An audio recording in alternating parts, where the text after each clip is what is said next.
Start talking for a minute or two while the murmur slowly comes down. Hi, welcome. Thanks. That was actually really nice, guys. You brought that down really quick. Let me introduce myself. I'm Bob Schwartz. I'm part of Capgemini's Applied Innovation Exchange. We're sponsoring this. Really excited to get. I know everybody wants to get to the speaker. You don't want to hear from me. But let me just tell you a couple things. I think you learned the safety stuff when you come in, like your exits are over there and in the far back. And we're excited to have everybody in this session. Who's been to one of our What's Now New Yorks before? It's really great. We're starting to see like that. Actually, it's almost a perfect ratio if you ask me, because about half of you have been here before, which means we're doing something right and we're building what we want to do, which is kind of some relevance and connecting with, the smart and interesting people we need to be working with. And then, some new folks that you're dragging along and getting other, interesting people into the mix. So let me just tell you for a minute what we do. If you don't know about Capgemini yet, please find me or one of my colleagues while we're here tonight and let us tell you a little bit more about it. Start with me. I'll point you to whoever I need to. But you may know about Capgemini. We're a global, systems integrator, I guess would be the fastest way to put it. But let me tell you about what you're in here in New York, for those of you that haven't been here before. We've got 2 floors of this building. We cut a hole in the ceiling just above you. This is our innovation space in New York. So we've got these 2 floors, and this is where we focus a lot of what we do working with our kind of Fortune 100 clients. Those are the kind of people we tend to work with on their challenges because of this plethora of innovation change, this plethora of business disruption. And what we do is we kind of rally around that. We work with our own capabilities within our firm, our innovation assets like you see here in the New York office, and then, startups and other partners and, strategic players, academics and that we work with. And basically we just rally around client problems. So I've got the best job in the company. I wish that hadn't been on tape because I like to have my boss think it's a little harder than it is, but we get to work with different clients and rally around their innovation challenges, their problem statements, trying to get them to what we call applied innovation. That's why Applied Innovation Exchange, trying to get them to real outcomes from the application of innovation and do that in a really productive and quick way. So that's what we do here. I want to talk to you more about it if you want to talk to me. But right now, I'm as excited as you are to kind of get into our session here. Part of what we try to do with the What's Now series, we started it out in San Francisco quite some time ago. We brought it to New York. It goes on in London. It goes on in Mumbai. It goes on at a lot of our other locations. The idea is to get the energy and get the new ideas and learn from each other. So anyway, I welcome you. I hope you've filled up a drink. We'll have some more refreshments afterwards. But with that, Pete, let me turn it over to you. Fantastic. Thank you. Oh, are we good here? No, we got to put it on. Can you hear me there? There we go. Hey, thank you. Thank you, Bob. Thanks to Capgemini.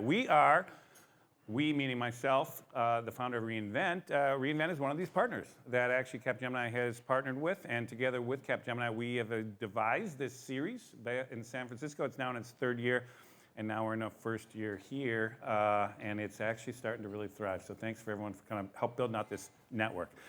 Now, today, our featured guest is Esther Dyson. And when I think of Esther, I think of 2 words, early and long. Those are my 2 words for Esther, early and long.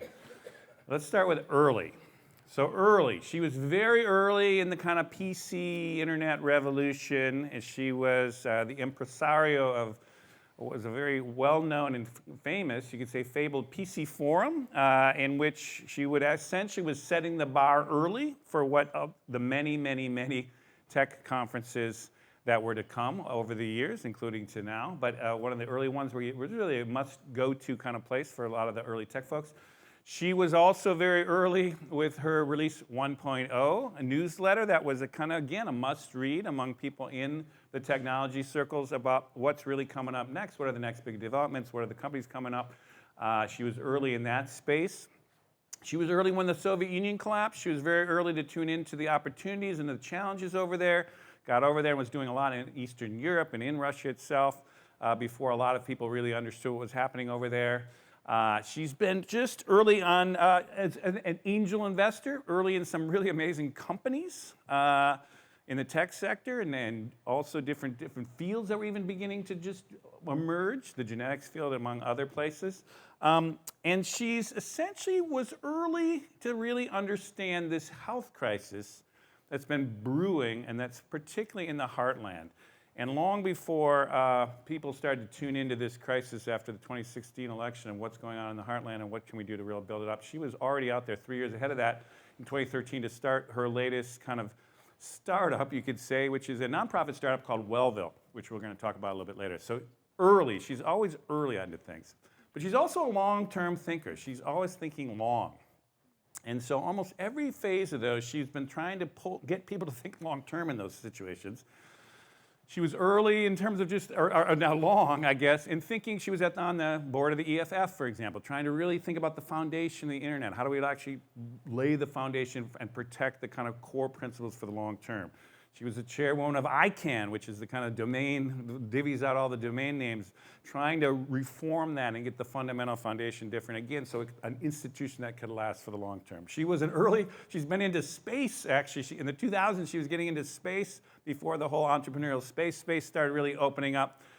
And she's also just been she's also been on the board of the Long Now Foundation, which is really the premier long-term thinking foundation out there, with Stuart Brand leading that, which they're trying to get society to think about 10,000 years out. So she's long.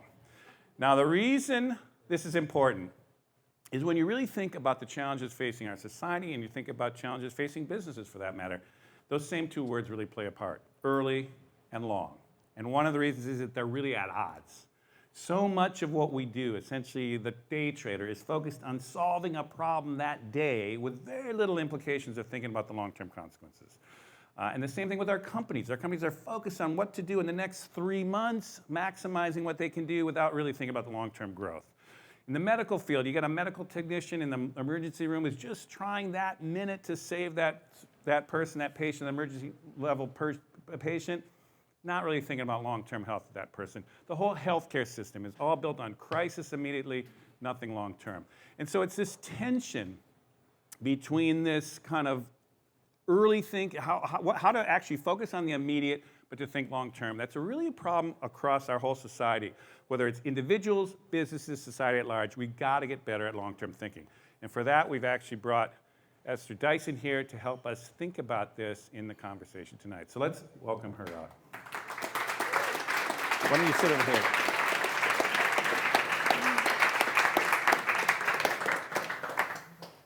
Great. I think you said. Yeah. Let's turn that on. Sorry. I think you said it all. I said it all right.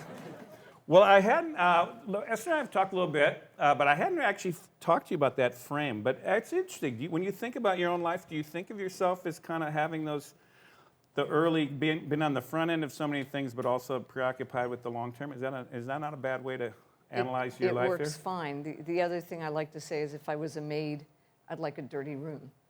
So. What do you say more about that? Well, if the room's clean, what's the point of your job? Oh, So, it's why I like Russia. It's why I like health and healthcare, because they really are a mess. And, which means you need to be careful about which part of the mess you try to fix. But at the same time, you don't need to sit around wondering whether what you're doing is worth doing. You just need to make sure you do it effectively and that you do it for the long term. So one of your motivations to getting involved early is you like messes, you like challenges, and you don't like things that are all figured out and sorted out, I guess. Yeah, never take a job for which you are already qualified. Oh, that's a good way to think of it. All you young people. Totally right. Well, the same little frame, the other side of the frame, when you think about the structural challenges for society, for business, for all these things, do you buy this idea that really one of the fundamental tensions is we're so focused on the immediate and not enough on the long term? Say more about how do you agree with that?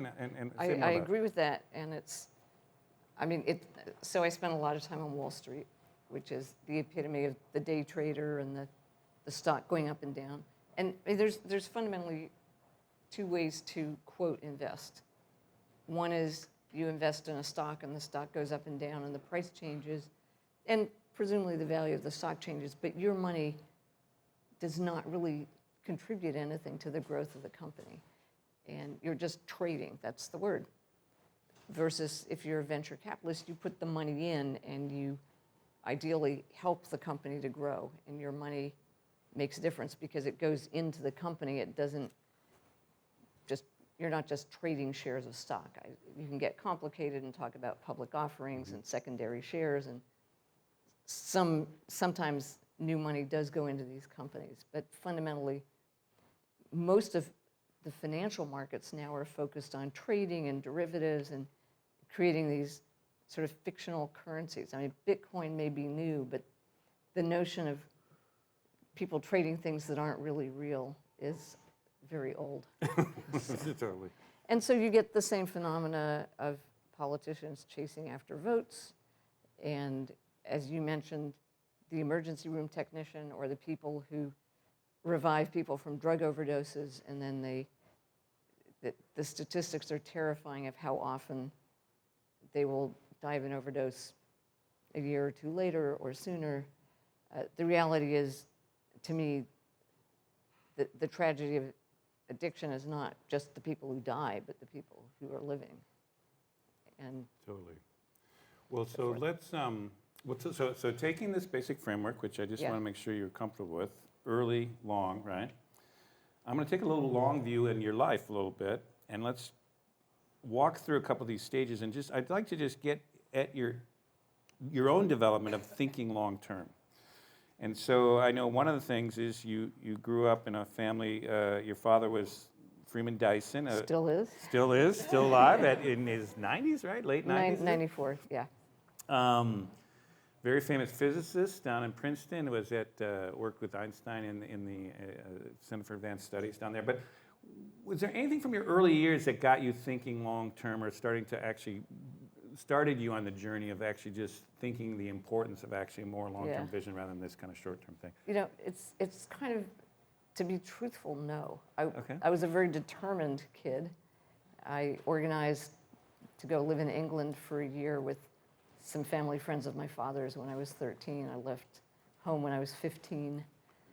I went to live in Morocco with my boyfriend when I was 17, when college didn't work out totally. Oh, I went back and graduated, but you know, in a sense, I've never had a long-term plan. I've certainly had a long-term direction and trajectory, and I really started learning once I left college, not in college. And you know, ever since, I've been educating myself about interesting stuff. So what I mostly do is find something that I think is interesting and important and kind of jump into it in a way that you can't really get out. You know, like going to college when you're 16, or buying my boss's newsletter, which was release 1.0 when I was whatever I was, 30-something. And, you know, I came to New York, and this was long ago. My rent, I think, was $150 a month, and I thought, wow, if you're as successful as you think you'll be, it won't seem like much in a few years. And I was right. You're definitely right. So you did. So you didn't start always thinking long term. No, it was more like the scientific why. Is what, And this doesn't make sense. You know, shouldn't it be better organized? I mean, shouldn't this room be tidy, because then the owner can get from the bedroom to the bathroom at night without falling over, you know, the leftover clothes or whatever. So you saw the various junctures. I laid out some of them. Yeah. As usually drawn by curiosity to a messy or challenging space that you didn't necessarily have any kind of long-term plan about it or long-term vision about it. But once you got in there, you just started trying to think through more systemically, maybe how long-term things could work. That's a very nice framing. Okay. I mean, Okay. take, for example, space. My dad is indeed a physicist, and so when I was a kid, I knew that when he was a kid, nobody was flying around in airplanes, and now they were. And I figured by the time I was a grown-up like my dad, everybody would be flying to the moon. So I wasn't particularly interested in space. I thought, well, that's been taken care of. And then, you know, in about 2000, I realized, no, actually, it's lagging badly, and that's when I started getting interested. Once it was clear somebody wasn't taking care of the problem, and certainly that's the case with health and healthcare. Got you. Okay, but before we get to health and healthcare, technology, you were early in the field, PC Forum release 1.0. One of the big criticisms that's coming to technology right now, the backlash, is that a lot of what was happening when it happened, that people weren't thinking through at the best the unintended consequences of what they're doing, or at worse, we're actually not even trying to think about where things could go, and now we end up with Russia kind of taking advantage of Facebook and these kind of things. When you think back on those early days of when you were really deeply involved, were people thinking like that? Were people trying to think through long term? I do actually have some evidence in a book I wrote in 1996, which included privacy, anonymity, transparency, all these issues. It would be interesting to go back and read it. I mean, it probably would embarrass me, but I think I did already. One thing was I was probably way too optimistic about people's own interest in understanding what was happening to their data and managing it. I mean, even then it was clear privacy was an issue, but I thought people would learn and they would be skeptical, and they were certainly not skeptical enough. But if you like, both in health and in tech, the long-term goal, for me at least, is to give people the understanding and the power to manipulate themselves rather than to be manipulated, whether it's by Facebook or by a company who's creating delicious but fundamentally unhealthy food. Cigarettes are even worse because you need food to live. You don't need cigarettes to live. But unfortunately, it's not just institutions that are short-term, it's also people. Because, and there we go. I can get into that at greater length if you with the health pieces. Yeah, well, with early childhood and how insecurity makes you think short-term, because you don't know what's going to happen. So you take that first marshmallow, or you eat the food that's in front of you, or it's what economists call a discount factor. If life is uncertain, you need a lot of money. You need a lot of upside to invest in the future, because it's uncertain. You'd rather just keep the money now and spend it while you've got it. So the inherent baked-in structural problem that an individual always has, or many individuals in the United States have, or around the world, is that basic insecurity about their job, about their life, about their family. If you grow up in an insecure family, or your parents are unreliable, or they beat you, or all this, and it's not just poor kids, but there's a lot among kids without parents without money. It's much worse. So okay, so basically what you're trying to get at, this is a broader, so you're starting to grow up towards this health crisis a little bit, because which will, again, maybe we should start moving into that thing. So the question that you're starting to tease out involves this problem of, let's just, for want of a better word, the health crisis in the country. Yeah. In the heartland particularly. At least that's where you're focusing. Yeah, so why don't you talk about what you're trying to do in that space a little bit, and then and we'll start to tease out some of these themes that you're starting to see as you see the real complexity of the problem. Yeah, so just to be clear, the reason I chose the heartland is not because the heartland is the only place people are having trouble with their lives. It's because we were looking for small places where we could have an impact, rather than, a neighborhood in New York, people go in and out. And so we wanted places that were self-contained, and that inevitably meant places that were somewhat rural, away from New York, Silicon Valley, all these other places. But it's not unique to, quote, the heartland. So the basic idea back in 2014 was find 5 places. And the problem is not the cost of health care. The problem is the need for health care. It's like, if we actually made people healthy with all that money, it would be great. But instead, we're letting them get sick, and then we're trying to fix it, but it's not working very well. Okay. So the challenge is, how do you create places where kids' health is not destroyed by the time they become teenagers, where they have secure childhoods, where they're exposed to good food, their parents can afford it, their families are intact. I mean, you know, we're not going to create heaven, but how can we somewhat change this downward cycle into a positive cycle?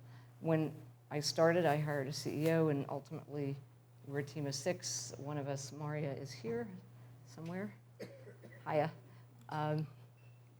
And I thought And you call it it's a nonprofit, but it's called WellFO, which is a nonprofit, but it's a startup, and you're kind of treating it like a kind of essentially a for-profit startup in many ways. No, it's not. Well, in terms of the approaches to how do the you build approach to accountability, and we don't know what we're going to do.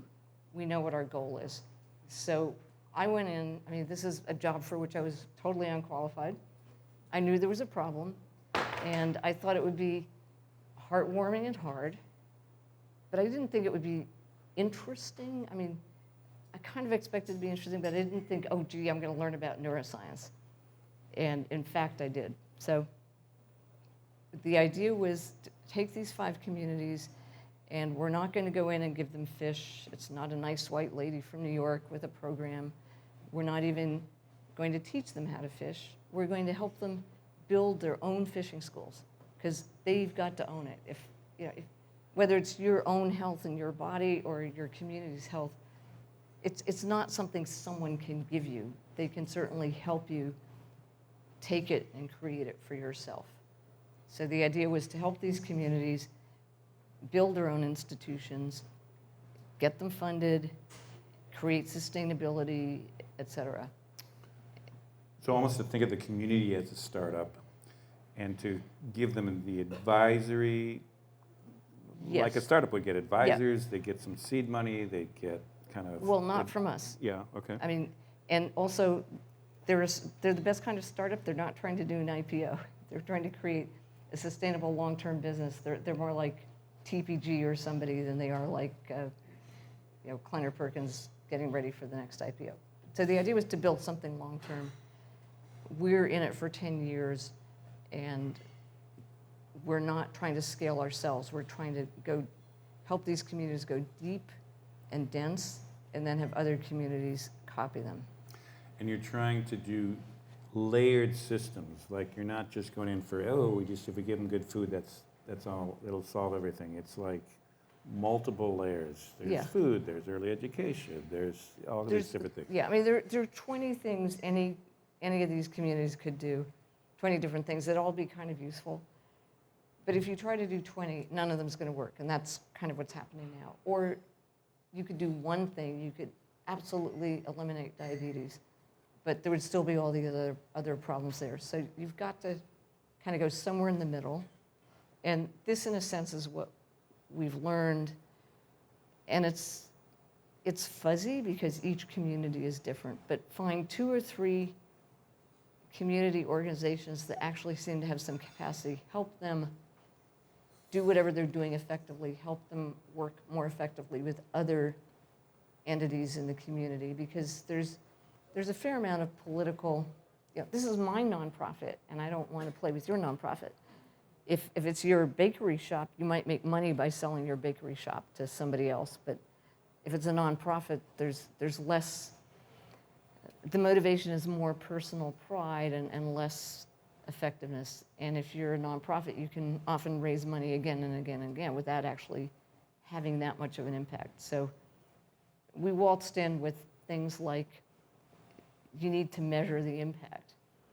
And that wasn't very popular. That wasn't very popular? There was somebody, one of the communities had, I think it was like 30% of the kids in 8th grade were obese. And they wanted to reduce it by 3%. So I asked whether that was 3% or 3 percentage points. And they weren't really sure of the difference. Oh, gosh. Which, it's kind of hard to have goals if you don't have the math to figure out whether you've reached them.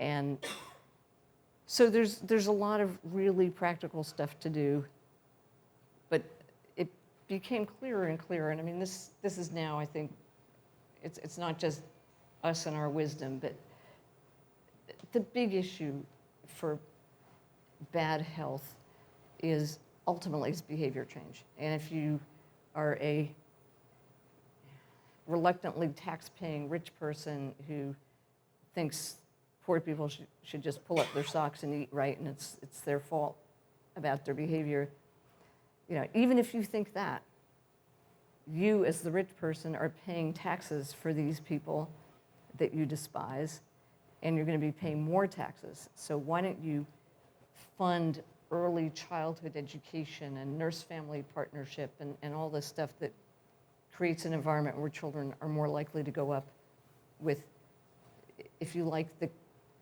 capacity and the character to manipulate themselves to stay healthy. So the big thing that our communities need to do really is around the parents and the kids.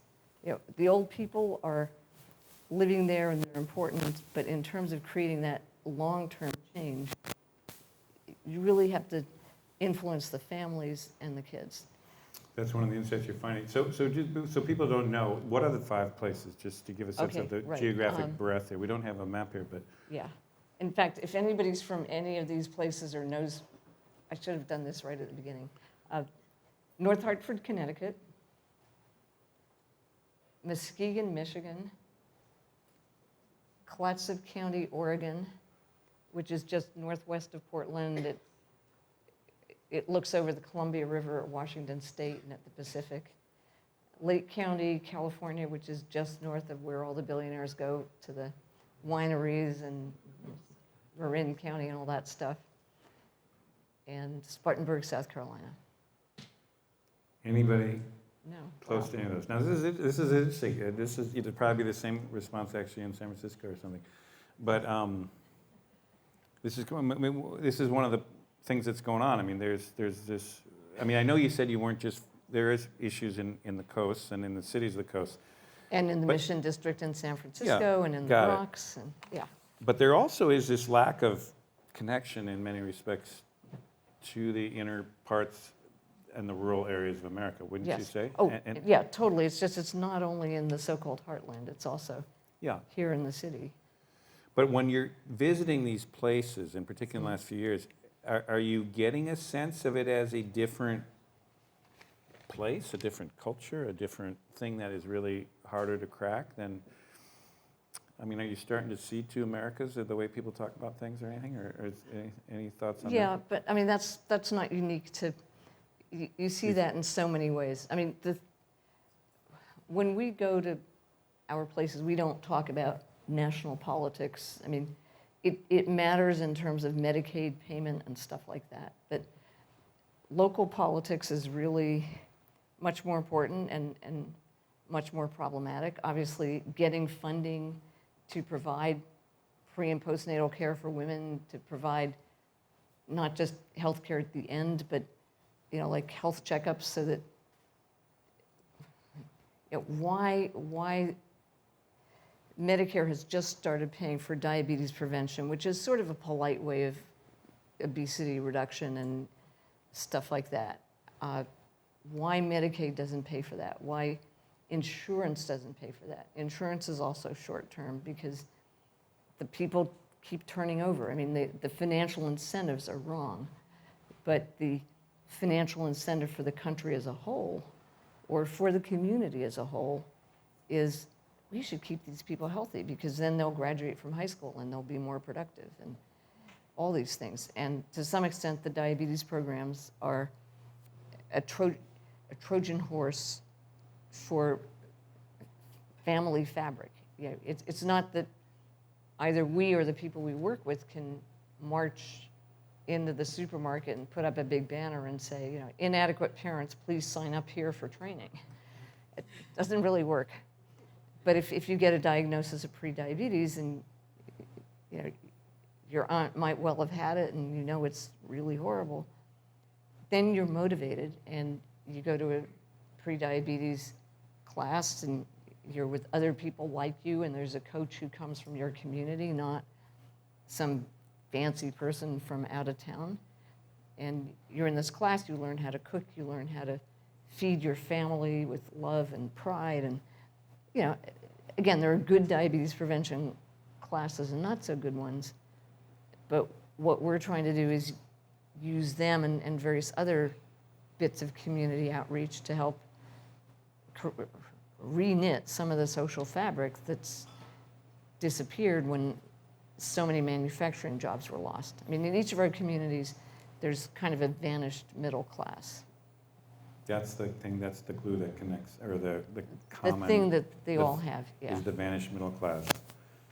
And So does the country to some extent. So just, I'm trying to think your process here, and I'm just trying to extrapolate, process what you're learning, what other people can take in other fields from your learnings. So you went into this messy situation that's just, who wants to wade into solving the health crisis in, these hollowed out Yeah, communities? at least in 5 small places as opposed to in the Yeah. whole country. That was the trick. Okay, so that was good. At least you got your arms around 5 of them. But when you went in there to think about the problem, since you're no expert in that space, as you say, it's a new space, you're trying a new thing, it's messy, what's the challenge? You started to kind of peel back the pieces of the challenge, and you started to realize this layered, multifaceted, complex part of the challenge. Is Yeah. that fair to say, kind of Yeah, thing? some we knew going in. Some, it's less that you didn't know it, but it seems so obvious afterwards, but you weren't paying attention. And I would say that's kind of the entire country. I mean, nobody's going to sit here and say, wow, your early childhood experience doesn't have an impact on how you grow up as an adult. But somehow we haven't focused on that enough. And it's like all the stuff we know, we haven't been doing it because, again, we've been thinking short term. Well, so one of the great examples is the Spartanburg academic movement. Spartanburg, it used to be this great textile manufacturing furniture hub, and they started to lose that business. They've now got some car manufacturing plants outside the city of Spartanburg, but in Spartanburg, they still have a lot of problems. And some of the business people in town kind of noticed that there were no more college graduates and they couldn't hire people, and they decided to look into how they could help more kids graduate from college. And they realized, we have to start looking at college readiness in the high school. And then they realized, gee, we need to look at the middle school. Actually, so now they've got a pre-K program. And it's that kind of, you just need to start, thinking long-term, thinking about, well, what's the real cause? Go back up to where it happens. And so I'm a huge fan of Nurse Family Partnership, which is the nonprofit program that works with expectant mothers and postnatal and just kind of helps them, especially if you're a first-time mother, if you're young, you get this baby and you thought it would be like in the commercials. The kid would smile at you and it would be so sweet. The thing smells and it's wet and it's crying, and so you get nervous and then it senses that, and so you need someone to come in. In the old days it might have been your grandmother or your older sister, and this is where, again, the fractured families and the fact that it's not everybody in our communities is on drugs, but there's a lot of troubled families there, and that spreads because of everything I've just described. So you're seeing the problem as complex. I liked how you said you pull a thread on, hey, no college graduates, oh no high school readiness, oh no, I can see how that works. And if you do that in every kind of place, diabetes, the food's not good, how do we get the food better? Down that thing. So you kind of unravel it, but are you finding people just get depressed and overwhelmed by the complexity of it? Or is there a way to get people thinking long term that kind of energizes them in a different way? Or do you see this as, is there a way to start doing that? But it's not, here's the book and it tells you on page 32. Yeah. It's work hard, find the people who have that dedication, that are interested in learning how to do it better, that appreciate. So the great thing about us is we don't live in these places, and so we're not trying to get anybody's job. We're neutral. You know, we're not competing with them for political favor or anything. You know, sometimes we're kind of annoying because we ask all these questions, but you know, we also know people who give money. We know outside experts, and so our job is to come in just like when you hire the executive coach. They're supposed to help you. They tell you stuff that's slightly uncomfortable. You know, it's or like doing media training, which that's another story. But so they will tell you things you don't like to hear, but these communities signed up for us to come in and help them, and so fundamentally they want that help. They are mission driven, and you don't change people's thinking overnight. You don't reach everybody, but suddenly the good stuff starts to spread. And I mean, I'll give you a nice anecdote about Spartanburg. I'm there, I think, the second or third time, and sitting next to this guy in a brown uniform with a mustache. And I asked him, "So who are you?" I thought maybe he was from the military or something. "Well, ma'am, I'm Neil Urch. I'm the deputy sheriff in the jail. We discovered that we got the same customers as the healthcare system, so we decided we got to work together." And the healthcare system and the jails started, when people were discharged from the jails, they would get a healthcare caseworker that could help them find housing, meds, whatever. It doesn't solve the problem of, you know, excessive racial incarceration and a lot of other stuff, but it's a beginning. And so those are the good things that are happening, and those people are now connecting to the schools, which there's a guy called Daryl Owens in Spartanburg who just up and, instead of looking for a school bond, he went out and just assembled a few parcels of land from some nice local folks, and I don't know, somehow got some farm equipment, and now the school has a farm. Got you. So are you feeling that you're halfway into this thing? Yeah. Do you feel that in the course of 10 years, which is a lot of time, that you will essentially crack some kind of model that would be scalable or that could No. spread to other communities, or any kind of, how do you think So about the next 5 years, or what are you trying to Yeah. do in this 10-year run, basically? We're less trying to crack the model. I mean, it's a startup that is not using some fancy new technology. It's more like a restaurant chain. We're actually trying to build something that scales and trains people, and, you know, train the baristas to be cheerful and show up at work on time. It's not like there's some technology we need to discover. It's more like enough people need to experience what it means for this actually to work, that feeling of satisfaction and agency spreads, and the community begins to recognize, wow, you know, we're not so stupid, we can do this here. My neighbor took that diabetes course, and, you know, her kids look happier, and she looks happier, and her husband seems to like to go home for dinner instead of hanging out drinking. And so it's changing the culture, not one person at a time, but also not simply by throwing fairy dust on it. And we expect to have real nice numbers at the end. We're not yet at the stage of, oh, we can show you these great numbers of, you know, there's pockets of classes and pounds lost, and this third grade that had the training a year ago is doing better, but it needs to be broader than that. I mean, this is why we wanted to do it for 10 years, so it's an actual consistent story that will impress people and impress policymakers and have an impact. Okay, that's what I was saying. Yeah. Because you're an investor in many companies, have been in many very successful companies, and one of the things about, and many of them, most of them, I guess, involved in technology, scale is always the driving or almost always the driving. Yeah, I mean, in kind the of end, you got to grow. metric. Right.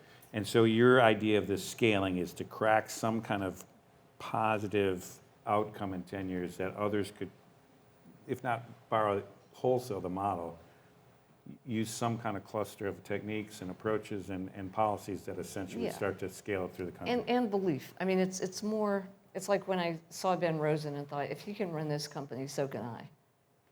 You know, when I bought the newsletter, it's more that kind of attitude. You know, if those clowns of Muskegon could do it, so can we. Okay, And, okay. So it you know, started going that way. It's more, again, it's not that there's a secret way to do this. It's much more like raising a child. And you know, each child needs a different combination of pushing and pulling and inspiration and, you know, like, do this or else because I said so. But in the end, if you see other people raise their children, you kind of figure out how to do it yourself. Now, this is, I would say, just knowing your life and your investments and all the things you've been doing, this seems like a departure for you in terms of wading into social problems, kind of policy, that kind of space.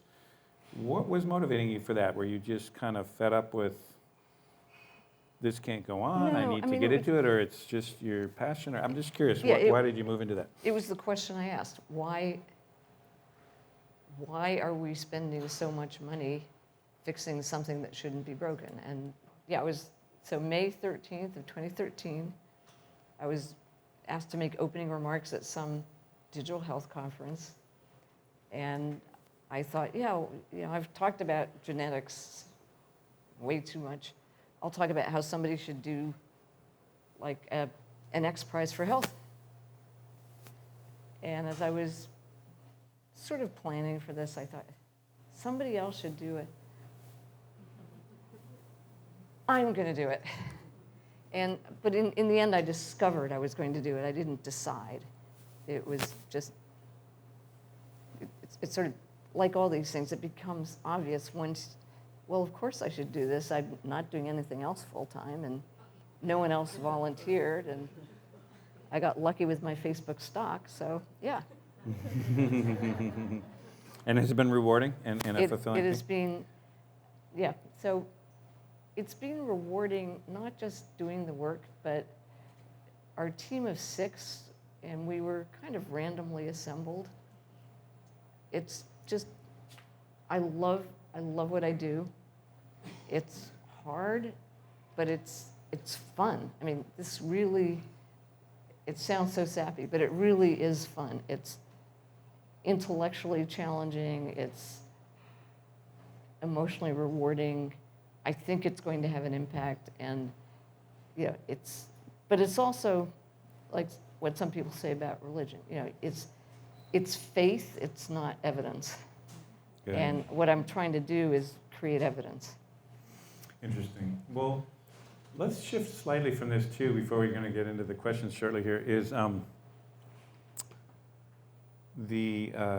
you do have a big background in genetics, biotech kind of space. You're on the board of 23andMe. You've, I think, donated your genome to the kind of the what is it? Not so much human donated genome, it, published it. or published your You genome. can Is find it- my entire genome online. That's interesting. But I'm interested in what you've been learning in that deep tech space and talking to visionary folks in that space. Does there hold some hope out for healthcare kind of back in this kind of in the weeds space that says, you know, we might have some new insights with genetic insights or biotech drugs on the horizon, or things that, are there things that make you hopeful that we actually could see some accelerants in terms of this solving this complex challenge? Yeah. I mean, so there's one of the most interesting things is the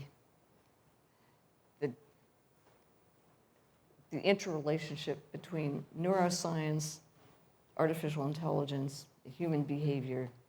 When I try and explain what I'm doing to AI people, I say we're trying to improve the training set for infant brains so that they learn to think long term and they can eschew instant gratification in favor of long-term whatever. So short-term desire, addiction, bad food, long-term desire, purpose, investment, creating something for the future.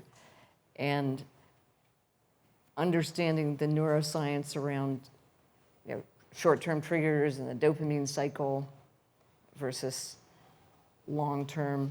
In a sense, they're not a single person. There's the short-term you and the long-term you. And the one that, whether it drinks too much or stays out too late and then the next morning regrets it. And how do you sort of signal to the long-term thinking person and get them to buy the gym membership and then tell them if they don't go to the gym, they're going to lose another $10 or something. I mean, and people understand sometimes how to manipulate themselves. Some don't. You can teach them. In terms of a drug that will do this, I don't know. I mean, so human beings, then you start thinking about consciousness and intention and purpose. It's like we inherently need to desire things to take action. And so you can't get rid of the dopamine cycle or people need to have a desire for pleasure or they won't ever do anything at all. They'll just turn into. So it's not like we'll suddenly find a pill. We might find pills to improve our sugar metabolism and certainly to stay awake longer and so forth and so on. So, 200 years from now, things may be very different. Right now. You're really talking long term now. Yeah.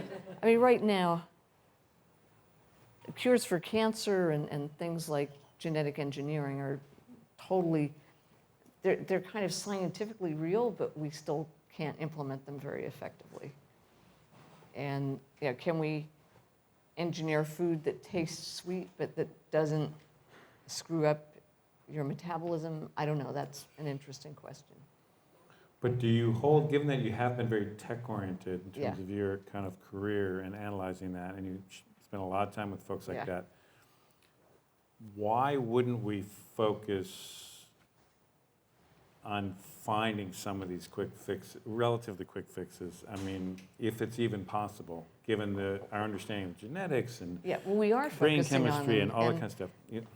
It takes a long time, and in the meantime, we do actually know how to help children be healthy. We know how to create an environment where they can go to school and not have, again, there's genetic predispositions, but most of the sort of behavior problems come from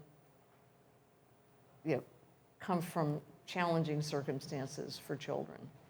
And whether that's ADHD or, again, vulnerability to addiction is a behavior thinking pattern.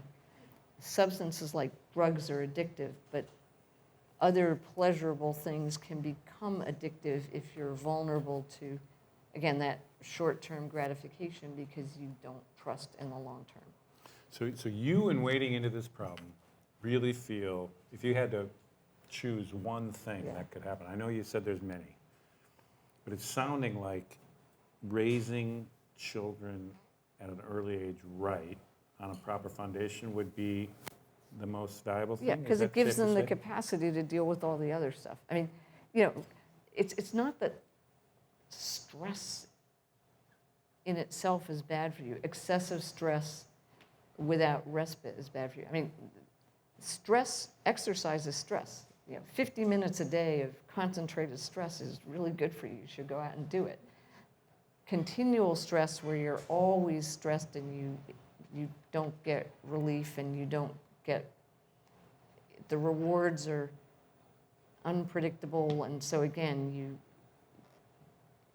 you don't feel certain. I mean, the reason gambling is addictive is partly because it's unpredictable. And so you keep trying because you hope for the next time it's going to work. So, I mean, one thing this guy Neil Urch told me was, people the people who come to my jail, some of them, so you probably all sleep in more or less the same bed every night, and you probably read something that tells you about your going to bed ritual and calm down, and then your wake up morning ritual. A lot of the people in this jail, like, they don't plan to go to sleep. They just kind of zone out when they're not being stimulated, and they have no structure and no regularity, no framework in their lives. And it's that kind of upbringing that just makes it really, really difficult for you to do the things that will give you a good life and let you graduate from high school and so forth. Got you. So what you're learning from this project, or through your career, let's just say, what advice would you start to think about? Have you started to try to systematically think of long-term thinking in any kind of way? I mean, you also work at the Long Now and all this kind of things. It's like, how do we get better as a society, as businesses, as industries, as whatever it is, at thinking long-term? I know there's this tension in this, why we don't think it, but how do we get to think it more? Are there any ways that you've been thinking about tricks or tools or anything? It's haranguing people. It's haranguing? No, I mean, it would be great if the media would sort of pick up on this, if our public figures would, if you guys here in this room, maybe you have some suggestions. But, I mean, there's a reason I'm here. In one sense, WellFO is trying to get people to think long-term about, it's broader than health, but long-term about social fabric and raising children. And here I'm hoping to get people in, the tech world and the finance world also think more about long-term thinking.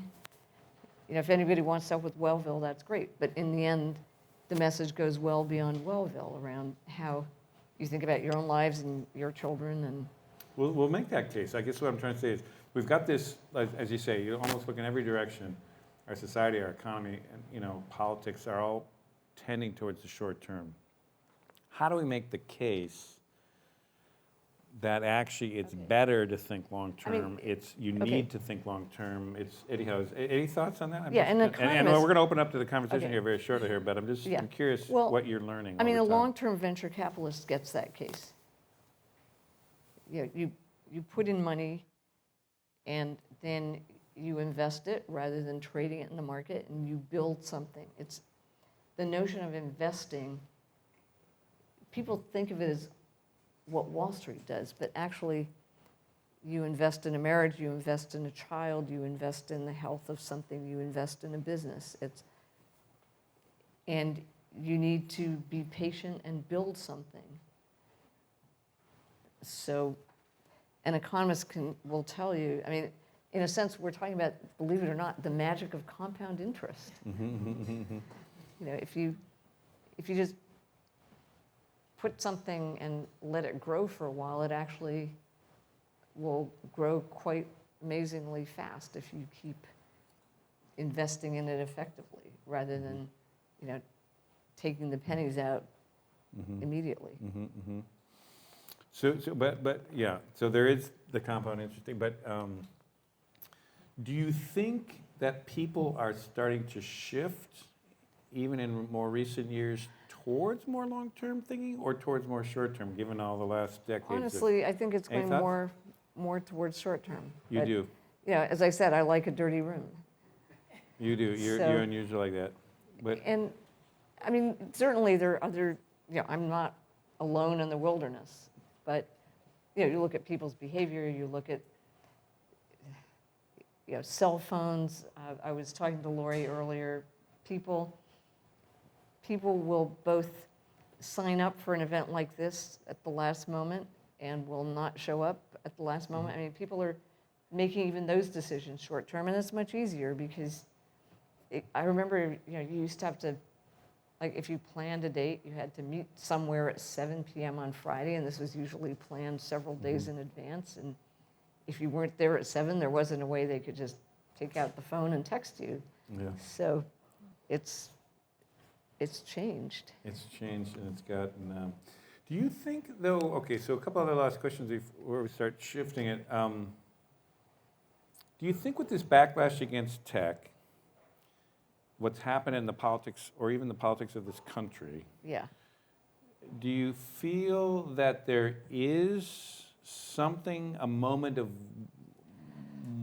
Well, learning here, or that there's enough people starting to pay attention that we maybe are stumbling into these things without enough Yeah. long-term thinking? I mean, do you think there's something unusual, or let's say the opportunity right now is bigger than it's been for a long time to shift Yes. this thinking? And I mean, thank you, because you just, so the next thing I want to write is, it's fundamentally, don't demonize Facebook.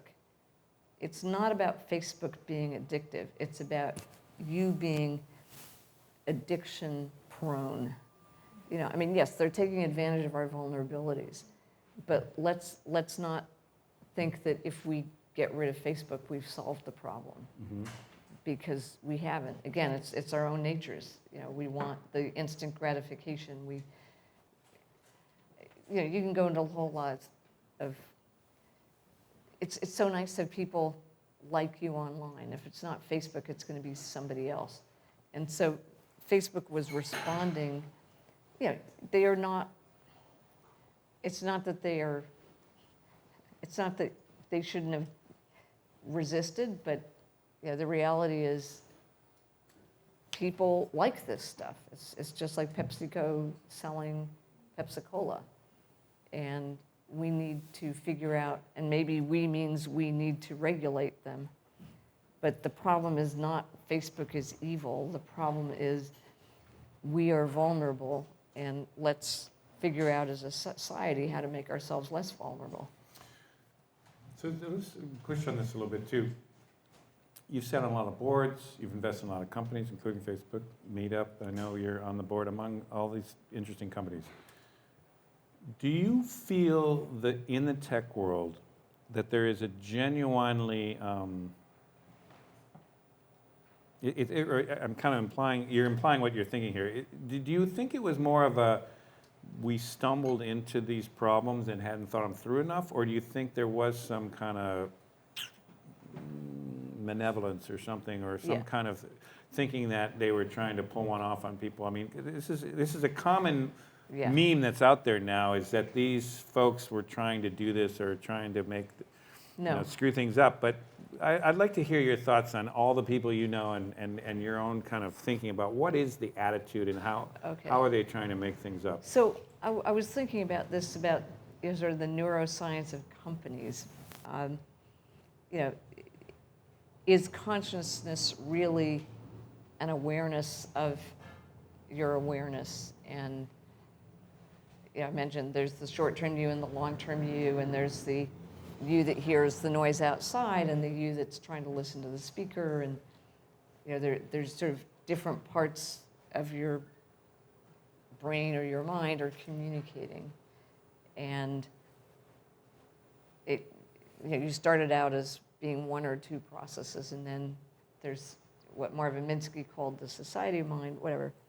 And the same thing with a company. It starts out and it's really its founder and 4 or 5 people. And then the company grows. And at some point you have the founders on the top, and they talk to the investors who are thinking short term about the next quarter. And the founders probably had some vision. And then there are the kind of the working stiffs at the bottom who are real people. But in the middle, suddenly it's not exactly a consciousness, but an identity emerges that is the company. And the company is focused on its own self-preservation and on the quarterly earnings. And each person in the company thinks they're an individual actor. And it's not, the Nazi, I was just following orders thing is perhaps a bit extreme, but there is this sense of what the company wants. And that kind of takes over. And so, somebody like Mark Zuckerberg is like, well, that wasn't really what I meant. And, they become blind to what's going on. And you can call that willfully blind, just as somebody eating donuts will become willfully blind to what is happening to them in the long run. So it's, But do you think it was more, in general, whether it's Zuckerberg or others, and many you've known, not willfully trying to do this, but more, not explicitly, not consciously. yeah. I mean, there's a carelessness you get when you're rich and everybody around you tells you that you're really great and your investors are happy because the company's growing, and you look at the numbers, and the middle managers are looking at the numbers too, and they know that the company has these values, but the emergent value of the company, that, you know, that identity that emerges from all these forces, actually becomes something quite different from what either Mark Zuckerberg or these people believe in when they go home and they look at their own children. You know, the whole story about Steve Jobs not letting his kids use whatever, and he's not that unusual. And you knew Jobs pretty, or at least friendly with Jobs, right? Yeah, well enough to, interesting stories. To tell interesting stories, which you might get to here. Maybe they'll. So that same moment, so given how they got to this space, do you feel there is a attitude now amongst the tech world to try to set this right, to do what it takes to kind of make it work better, to be regulated, to spread the wealth differently, or all these different things that they're being attacked with? I'm just curious in general. Yeah. I know it's hard to say for everybody. You can't say in general, sort of like asking, you know, Yeah. in America in general, do people want health care for all, or do they think the poor people should just behave better and it would work out? Okay. In the same way, in the tech world, there are people who, you know, there's Tristan Harris and people who are, you know, out there feeling guilty and saying we have sinned, you know, like Oppenheimer and the bomb. There are other people who are kind of like, huh? You know, like, what's happening in the next quarter? I've got this addictive game. I mean, they still use those words. So it's like any large,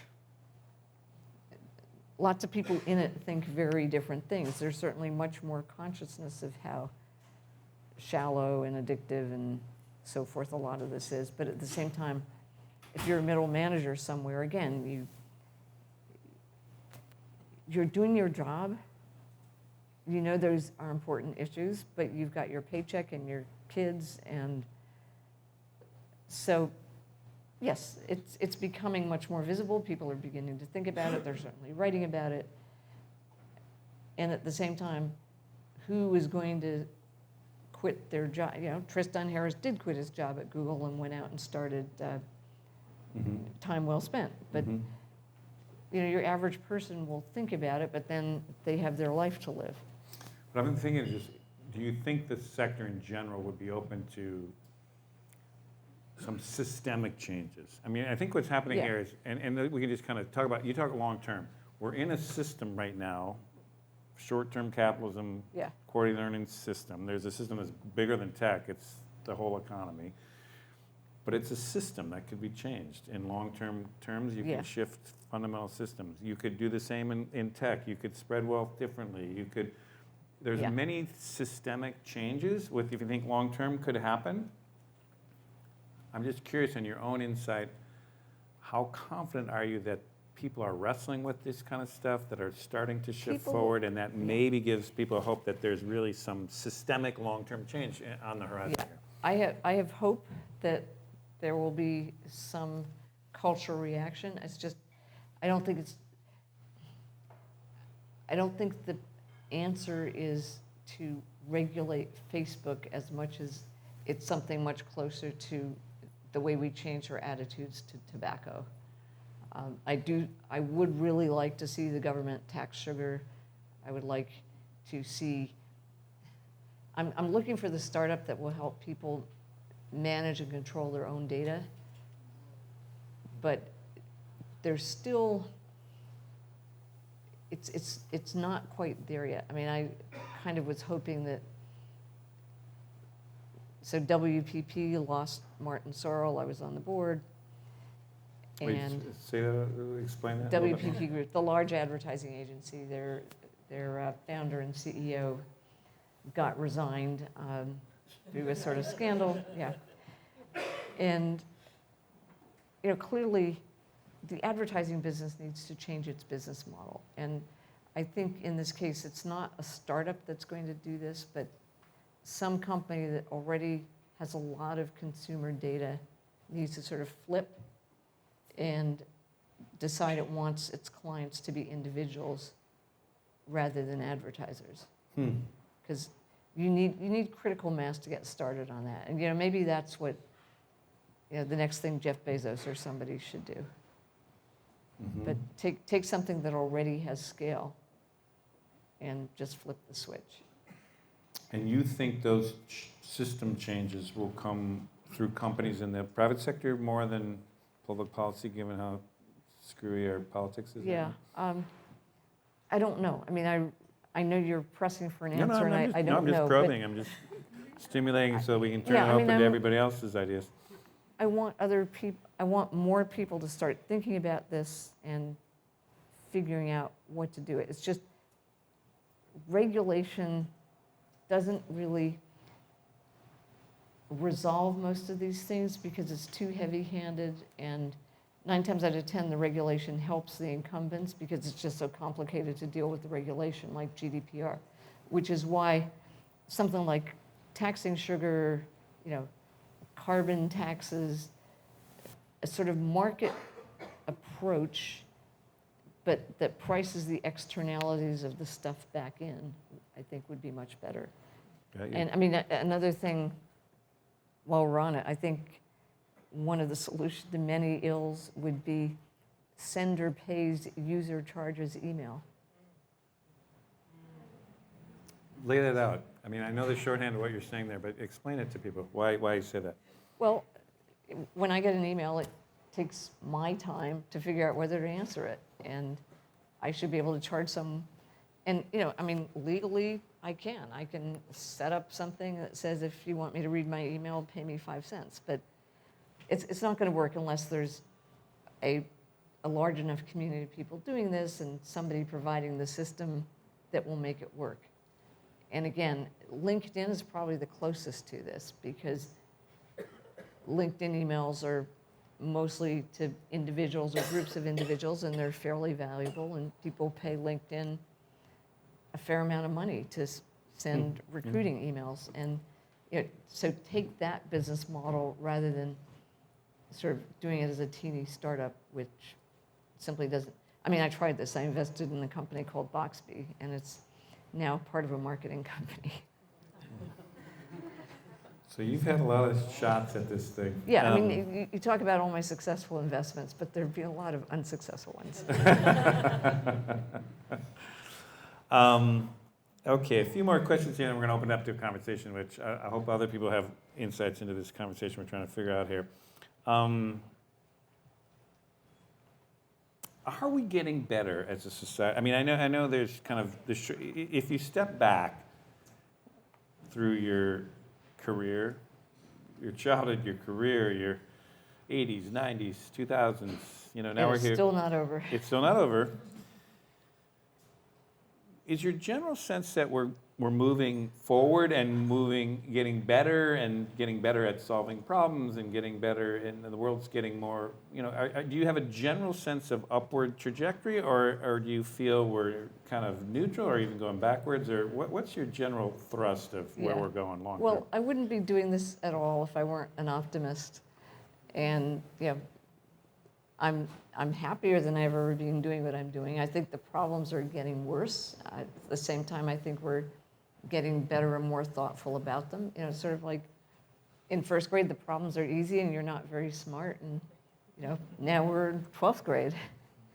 So the problems are worse, but I think we're also beginning to recognize them and become more thoughtful about them.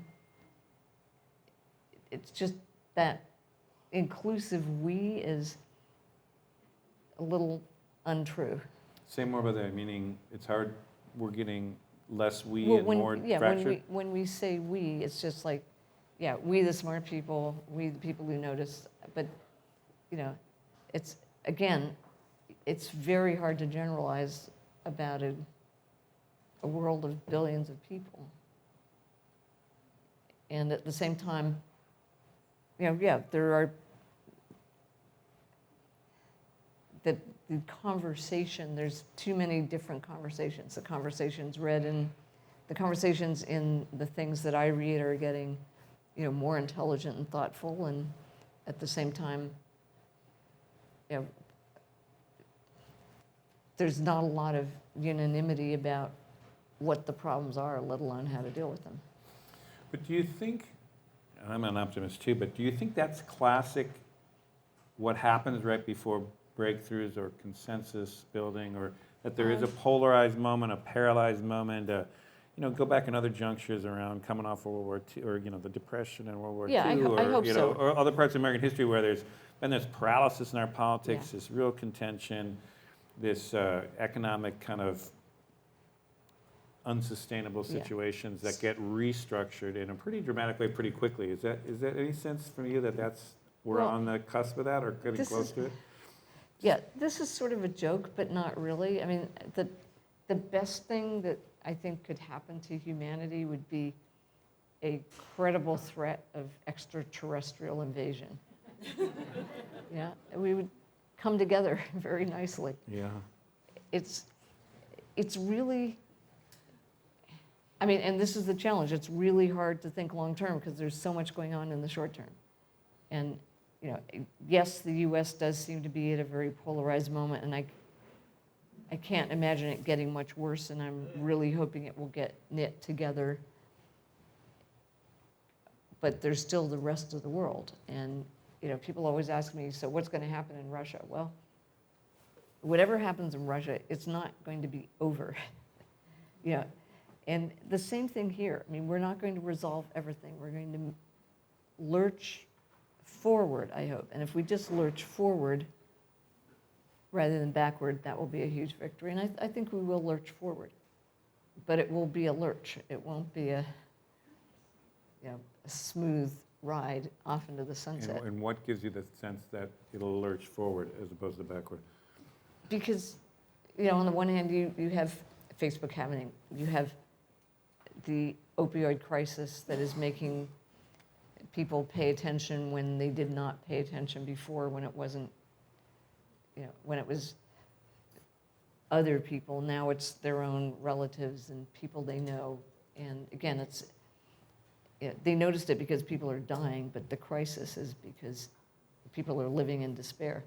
But suddenly that's catching people's attention. I think it's becoming clear we need to do a better job with the kids. What we still haven't started wrestling with is how to pay for it. I mean, it's easy to know how to pay for it because it actually will return money, but to make that political decision to pay for it is still a few years off. But if WellFO can help in that conversation, it will have served its purpose. Okay, and final question.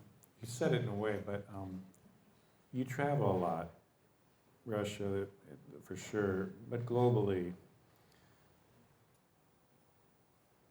Many times when people think globally and you look at kind of poverty rates coming down and infant mortality and all these, there's a lot of metrics that show the world getting much better. I mean, does that ever kind of, when you think bigger picture, even, you know, longer term globally, is there more reason for hope than sometimes what we're seeing in these advanced economies that are going through these transitions right now? Yeah, I mean, yes, absolutely. Yeah, if you go to many other parts of again, it's very different. There are parts of Africa that are still a mess. There are places like South Africa, which had so much hope, and then it didn't turn out. But there's also many parts of the world where, yeah, millions and billions of people are living better lives. But we're getting to the, you know, again, we've kind of gone over that hump and we're now living worse lives in the US. Yeah, and that's, well, let's see if we can straighten it out. I hope somebody has some ideas of how to do that, but we're going to open that up here now to the conversation. So all is there, here. I mean, there's many things that Esther can comment on, and we'd love to hear from you. But what we have to do is we got two different things. The mics, definitely stand up. Here's a guy here. Let's start right here. Stand up and just say who you are a little bit, and just to kind of orient people, and then have a question or a comment or whatever. Thank you very much. My name is Riel Miller. I'm the head of Futures Literacy at UNESCO in Paris. And my question has to do with where you started about novelty, because what you said about sort of thinking that space was already done sounded to me a bit like saying you want to find places where there's novelty. And it's not just messiness, but it's emergence, if I hear you correctly.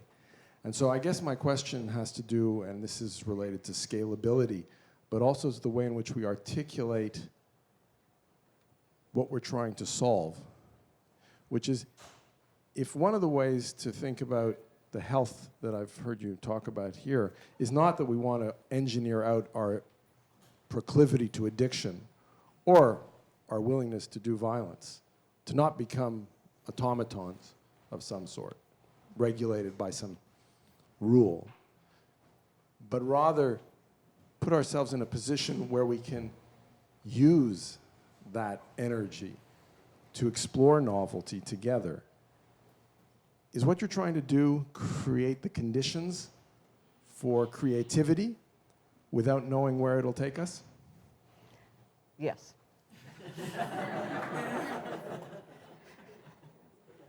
Yeah, thank you. Some questions really don't need an answer. The questions were good enough. Let's move the question here a minute. Go ahead. Do you want to borrow? Thank you. You want to stand up? Just for All right. Hi. I guess you've been very diplomatic, but I'm going to ask the impolite question regarding the healthcare crisis. Okay. You want to obviously innovate our way out of this, but a lot of this is dependent on people having insurance, Medicare, Medicaid.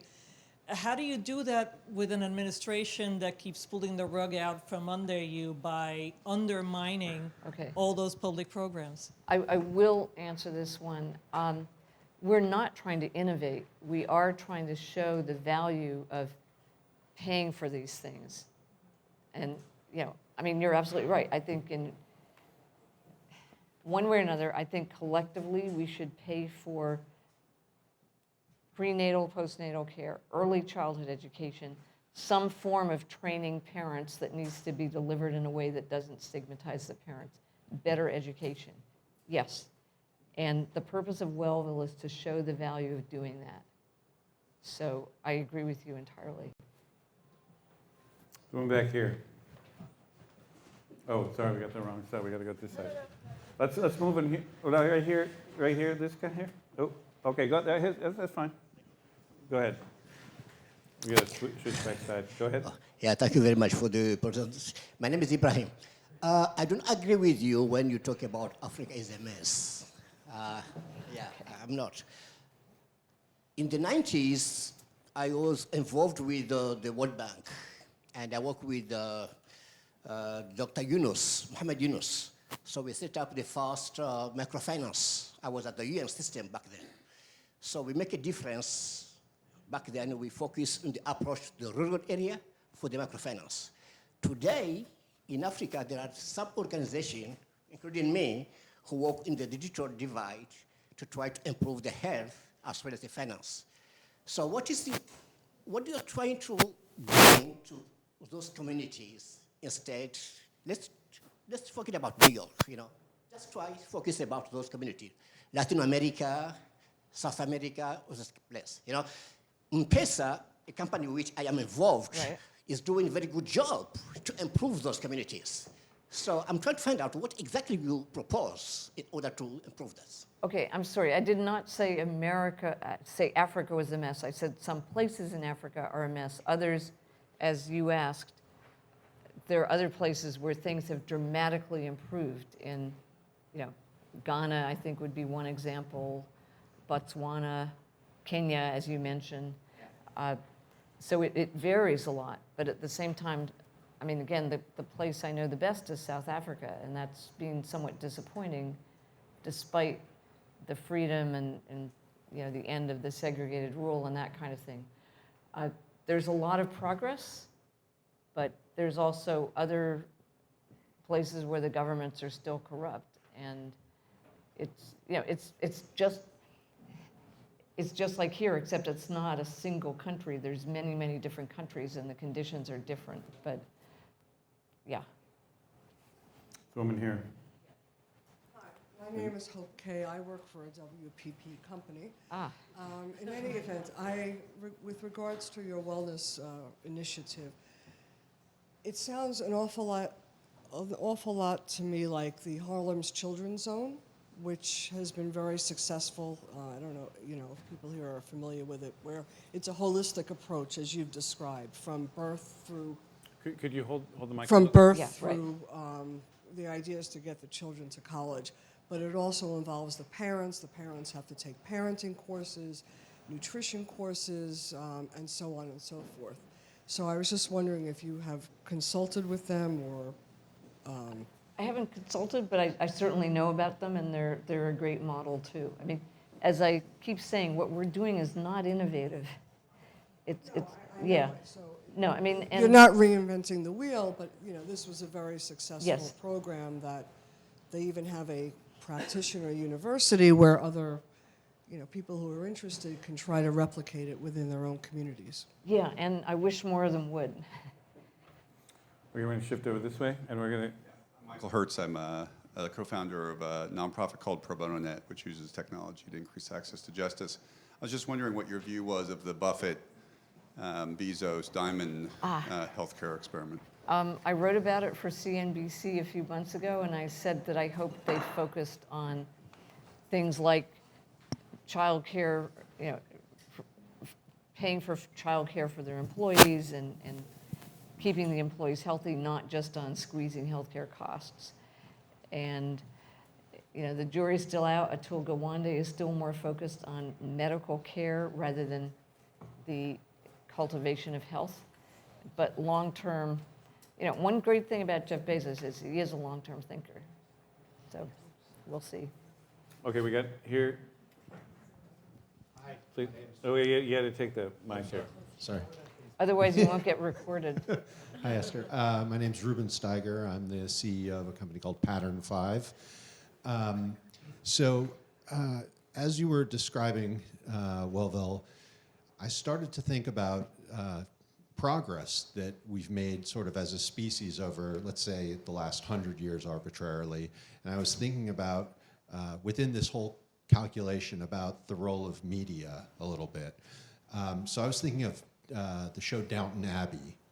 I don't know if you're familiar with it, but you know, British manor house. And Right. 100 years ago, the average standard of living, whether it was of the sort of the help or the villagers or the head of the manor, was substantially lower than the people in the heartland in the worst of conditions right now, which strikes me as it's ironic that we're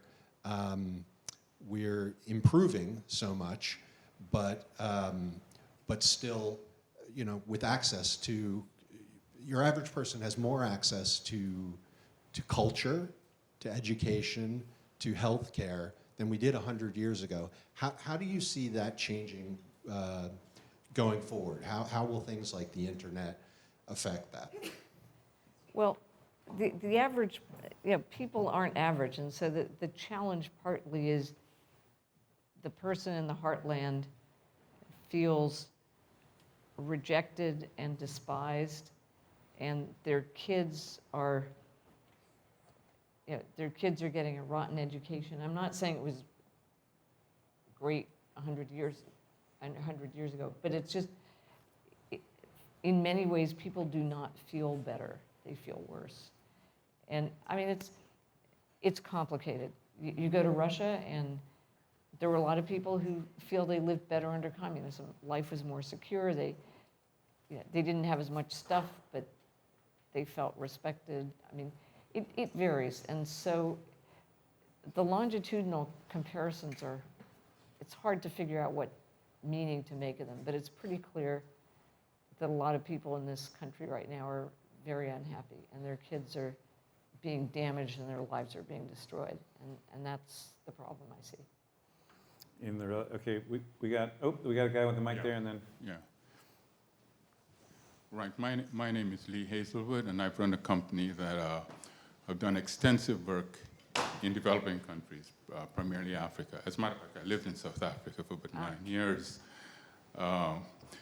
My question is, are there models in the developing communities, Africa, Sub-Sahara, Latin America, and China too, that might be instructive for what you're trying to achieve in terms of long-range thinking? Because my perception is that people in developing countries in poor circumstances don't have the luxury of thinking short-term. Short-term. That is an American luxury and a luxury of people in developing countries. So maybe there's something that we can learn from those countries, albeit they're poor, but maybe there's something that we can learn from them that could inform what you're trying to achieve. Yeah. And I think the statistics also bear out the fact that whatever their thinking has been, that there has been progress. If you look at the diminution of poverty and so on, and other indicators of development and well-being and the types of things we're trying to achieve in health, education, what have you. I think you're absolutely right. I'm slightly involved with Prabhat Singh and some of his work internationally around, what different places are doing about healthcare. One thing I'm very conscious of is, I've spent a fair amount of time in India, and in the village, there were the rich people, and then the poor people would come and eat at the rich people's houses, and that was the job of the rich people, to feed the poor people who came for dinner.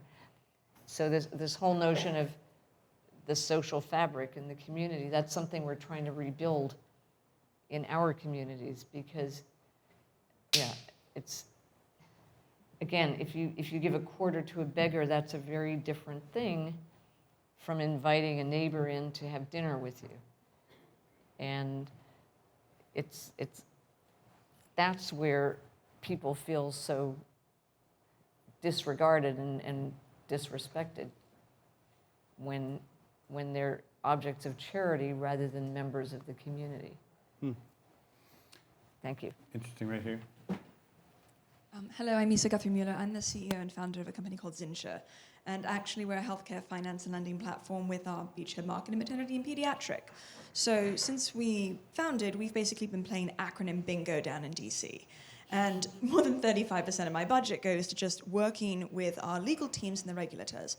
What advice would you have for startups who are itty-bitty, that are taking on these seismic industries that do need help, and how do we manage to get airborne while fending them off?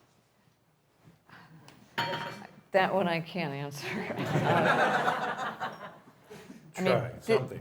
This Do is something of encouragement. I'd love to talk to you later about what you're doing, but it really is hard to be a startup in that particular field. I mean, it's such an incumbent world. Yeah, I've heard that in other ways. Although you're involved with Startup Health, right, which is trying to Yeah. bring up a ton of these small. We just got accepted to the new cohort. Oh, congratulations. Okay, there you go. Well, then I'll be helping you anyway. So. So I think you're an investor in that, right? Yeah. Startup Health. Back here, we're going to have a few more questions, then we'll have My more name's time Jay to drink. Gordon. I work for AARP. I had a question about how you're facing racial disparities, regardless of those who actually have health care or not. What you're doing about those people who, have the health care, and whether they're getting the same quality of health care. Yeah, they're not. I mean, one word we use a lot is, do you have insurance? Are you covered? And that's really not a binary thing. There's bad insurance and good insurance and so forth. Racial disparities are a big part of what creates that unhappiness that I mentioned before. And it also, creates practical, you have less access to healthcare, the facilities aren't as good, blah, blah, blah. It's one of the things we are trying to deal with. I mean, it sounds trite, but, specifically, one of our communities was talking last month about we need a health equity lens in everything we do. In other words, our goal is not to raise the white people, but to bring the black or underserved or whatever people of color back up to the norm and raise everything. And yeah. All right, there are so many questions here, but This here's is- the thing. We got more food, more drinks, and we're going to have one last question here, and then Esther will be here, and we'll be able to smooze around and talk to each other, and we'd love to keep everyone. I know there's so many people. Well, Can they ask their questions and I won't answer them? all right, and then so I'll let's just ask give several a- questions. We'll do a you a summation. question, you a question, and okay, my one gosh. back here in the back. We'll do one question. All right, just ask your question first, and then she'll do a kind of wrap up. So my name is Max Vasquez, and I'm in the fashion tech world. And behavior modification is a high art in fashion. So I'm thinking, and I'm also the consultant of Integral Yoga Institute, where we've now brought yoga into the high schools, public high schools, which had major effects in terms of increasing their consciousness and getting a long-term view. So in fashion, there are elements like recognition. And I was wondering if you thought about using influencers or thought about making documenting what you're doing and showing it in these festivals that attract a lot of high-powered influentials, and then they could then become something where that community can feel a recognition of their progress. So those are some of the elements in behavior modification of fashion, and I probably will send you more insights so- through LinkedIn. Okay, do a quick question here too. So, quick question. Do you feel that healthcare should be universal, meaning that if you get protection by the police, the fire department, it should be the same as a doctor? So, we're all entitled to a good checkup and all the other specialties that we need for our tax dollars, instead of this insurance hierarchy where people who have more money get better insurance, better healthcare, people who have less money, and we're paying whatever it is, $20 a month or $2,000 a month. You're still paying the insurance companies as opposed to paying the United States of America, the government, and getting it back as our citizens. So that's my question. Last thing here. Oh, and you then- didn't answer. What happened? No. No. You're just taking the question. All the questions Go ahead. together. Quick question here, and then. I just work in the arts with to end exploitation of the arts and build sustainable businesses. And I found, much like you, it sounds like that systematic change really needs to happen at the individual level. And I'm wondering if you are familiar with conscious capitalism, where the basic tenements are culture, purpose, and leadership in business specifically. And then also, if in your background, if you've ever come across any work in microdosing or psychedelics. Many good questions there, and we're just. Why don't you do? I don't know if you can answer just in one way to talk about that, or The answer to all you gotta hold it. the answer to all three of them was basically yes. Other than the microdosing was more learning from my brother's experience. All right, I'll tell you what, folks. Good hand for Esther, and stay here for food, drink, and conversation. Thank you so much. Thank you. Thank you. Thanks Good. a lot.